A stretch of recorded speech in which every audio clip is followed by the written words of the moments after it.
நாட்றம்பள்ளியில் அதிமுக மாஜி அமைச்சர் வீரமணியின் ஆதரவாளர்கள் அராஜகம், இருவர் படுகாயம். தமிழ்நாட்டில் சட்டமன்ற தேர்தல் களம் பரபரப்பாக காணப்பட்டு வருகிறது. வேட்பாளர்கள் மனு தாக்கல், வாக்கு சேகரிப்பு உள்ளிட்ட பணியின் காரணமாக தமிழகம் முழுவதும் அரசியல்வாதிகள் பம்பரமாக சுழன்று கொண்டு வருகின்றனர். அரசியல் களம் இப்படி இருக்க, திருப்பத்தூர் மாவட்ட அரசியல் களம் வேறு மாதிரியாக தற்பொழுது மாறியுள்ளது.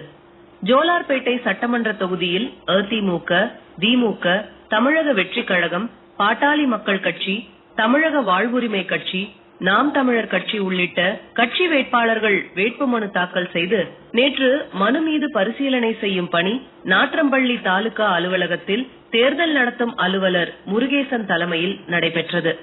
அப்பொழுது அதிமுக சார்பில் ஜோலார்பேட்டை சட்டமன்ற தொகுதியில் போட்டியிடும் மாஜி அமைச்சர் வீரமணியின் வேட்புமனு பரிசீலனை செய்ய போது, வீரமணியின் வேட்புமனு மீது வேலூர் பகுதியைச் சேர்ந்த ராமமூர்த்தி மற்றும் அவரது மகன் ஜெய்பிரகாஷ் ஆகியோர் எதிர்ப்பு தெரிவித்து புகார் மனு அளித்தனர். அந்த மனுவில் வருமானத்திற்கு அதிகமாக சொத்து சேர்த்த வழக்கு மற்றும் வேலூர் புதிய பேருந்து நிலையத்தில் நில அபகரிப்பு வழக்கு, கடந்த ஆண்டு நடைபெற்ற சட்டமன்ற தேர்தலின் போது போலியான கணக்கு காட்டியது என அந்த புகார் மனுவில் கூறப்பட்டுள்ளது.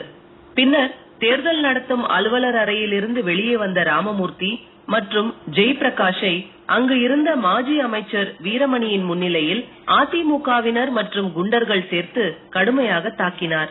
அப்பொழுது தங்களது உயிரை காப்பாற்றிக் கொள்ள ராமமூர்த்தி, ஜெய்பிரகாஷ் இருவரும் மீண்டும் தேர்தல் நடத்தும் அலுவலர் அறைக்கு செல்ல முயன்ற போது அங்கு பாதுகாப்பு பணியில் இருந்த காவல்துறையினர் முன்னிலையில் அதிமுகவினர் மற்றும் குண்டர்கள் சேர்த்து ராமமூர்த்தி மற்றும் ஜெய்பிரகாஷை சரமாரியாக தாக்கினார். இதில் பலத்த படுகாயம் அடைந்த இருவரையும் போலீசார் மீட்டு சிகிச்சைக்காக நாட்றம்பள்ளி அரசு மருத்துவமனைக்கு அனுப்பி வைத்தனர். இச்சம்பவம் குறித்து நாட்றம்பள்ளி போலீசார் வழக்கு பதிவு செய்து விசாரணை மேற்கொண்டு வருகின்றனர்.